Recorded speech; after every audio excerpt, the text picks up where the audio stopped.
Det er blevet tid til kvartalskassen igen, og ved I hvad? Jeg har simpelthen fundet en perlerække frem. Jeg har jo kaldt det et festbatteri, men vi har også lige startet nye år. Vi starter ud i det sydfranske med en mineralium. Den er lavet på Sauvignon Blanc med en lille smule colombare. Altså Sauvignon Blanc kender vi med den her tropiske fornemmelse osv.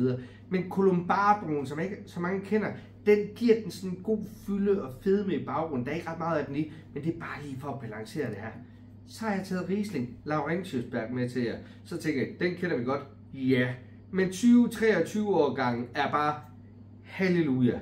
For første gang i mange år får vi den her tyske Knackigkeit, som spiller op imod Mosels fantastiske sødme. Altså, jeg drømmer mig direkte tilbage til Mosel og til solskinnen og til en sommer på terrassen. Det her, wow, den bedste Laurentiusberg, jeg har smagt de sidste 10 år.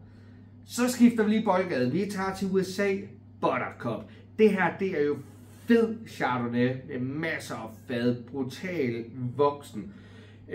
Alt det her overgjorte amerikanske, som bare fungerer på en eller anden måde alligevel, det kan det her.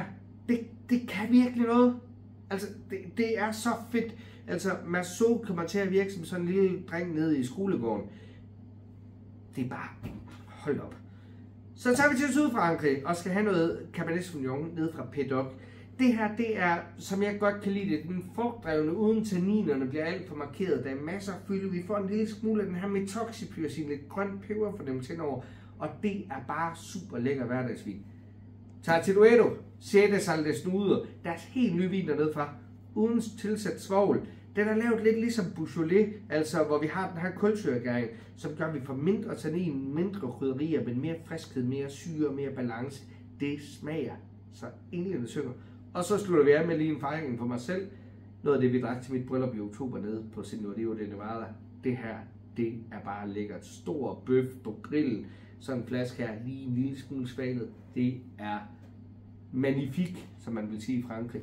Alt det her, 6,69. Prisen langt over 1000 kroner.